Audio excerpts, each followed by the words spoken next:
Good day. Vince Stafford with the Oregon State Fire Marshal's Office, Operations Chief. This is the update on the Tyee Ridge Complex fires for September 1st. I'm going to start up on the lighthouse fire for the structure components up in there. So we'll have another task force up in there today.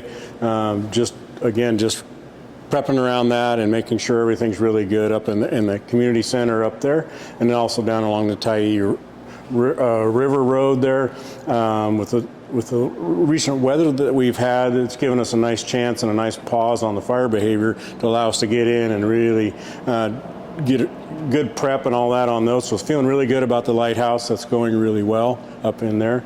Coming over to the Cougar fire on that Hubbard Creek Road. Again, we'll have our same amount of task forces in there again. Today we're employing a new tool for us. It's a thermal imager, handheld cameras for us, so we can go in there and with this cooler temperature, that'll really help us look for hot spots around the structures. So all of the task forces will have those in there. Plus we're also helping our ODF partners put in hose lines around the structures and along the dozer lines. So a busy day for them in there today and all that, but again, no damage to structures or no lost structures on any of the fires. So all looking really good in there, and we just keep progressing along with that. So great news, and we're feeling really confident about that. Okay, good morning. Kyle Gibbons with Operations, ODF Team 1. So we had a great day yesterday, so we got a little bit of a weather change, had quite a bit of fire line that we didn't have a line around, some uncontrolled fire on the landscape, and so yesterday on the Cougar fire, we were able to get in there with hand crews, equipment, and get a line and start to tie that stuff back in where it slopped over the ridge. So in Alpha, where we had some slop overs of our containment line, we were able to get hand crews in yesterday and then finish off that work last night and get that stuff tied back into the fire line. Fairly steep in there, and then we're continuing to flow water in there today and mop that stuff up along here. So as we transition, once we get a fire line on the fire, we take it down to mineral soil with a hand crew if it's steep, and with equipment if it's not steep. So if we can get equipment around it, we use that, and then in a lot of these slop overs up on Alpha, it was primarily hand crews, so it was fairly steep ground. We get around it, and then when I'm talking mop up, we run water down with hose lays, and they get in there and dig up all the heat, and you start on the perimeter and then kind of work your way in. So that's the work that's progressing today with the hand crews around the fire. So as we continue along Alpha, there was more fire lines that were tied in with hand trails. We're still finishing up those efforts as we work around to Division Charlie and back towards the Hubbard Creek Road.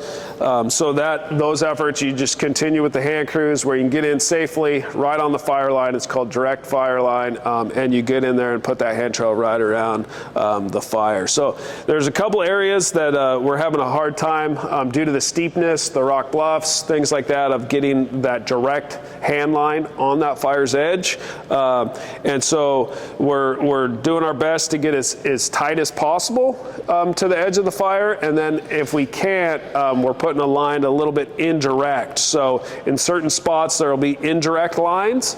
And so that means you still have some vegetation between the fire and that fire line. So we're developing plans for when it dries out. If the fire will just hang there, we'll probably just leave it there and then have a secondary option if something changes.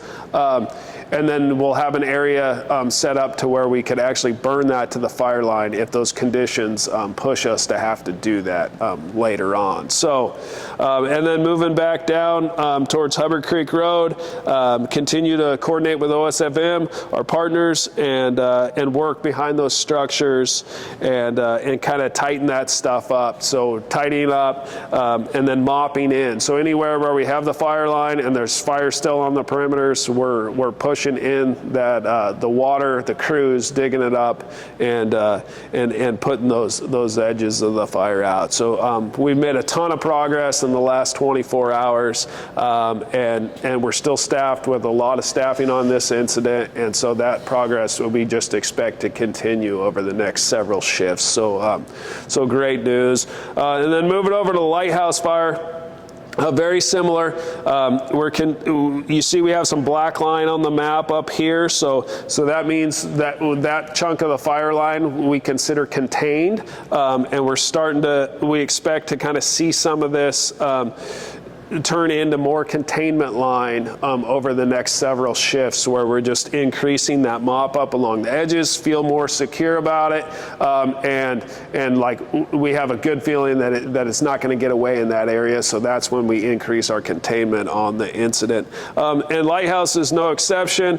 There is some areas down here where we're not able to safely get those hand crews in the rock bluffs, and so we'll have the indirect fire line. And then as conditions dry out, we'll have to make a decision if we have to burn that stuff and tidy it up to the line, or if it'll hang there and we're able to keep it in check with helicopters or hand crews or something like that. So there's definitely several problem spots on this incident where it's not going to end up exactly how we would want it, but we'll have backup plans in place to be able to take care of that as the conditions change and we have, the warmer weather return this fall. So, and then moving up north, Blue Hole, Hard Scrabble, Yellow Point, some of those fires, we're in a patrol status. We don't expect any real issues there. We'll continue to go in there, check for smokes, mop those smokes up, so dig them up, put some water on them,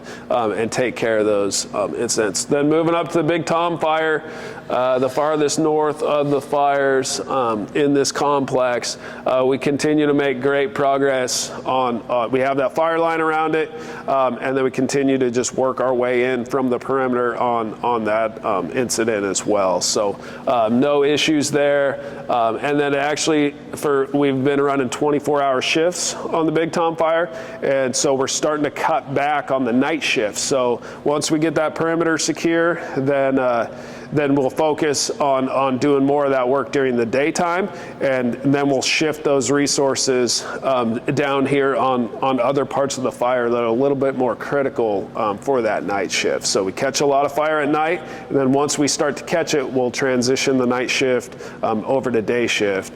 It's just safer and a little bit more productive during the day because you can see. So once we catch those fires, then a lot of times we'll transition more into that day shift mode. So Big Tom's getting into that area where we're able to cut back on those night shift resources. So great news as far as the wildland side of all sides of the Tyee Ridge complex. So appreciate it and thank you.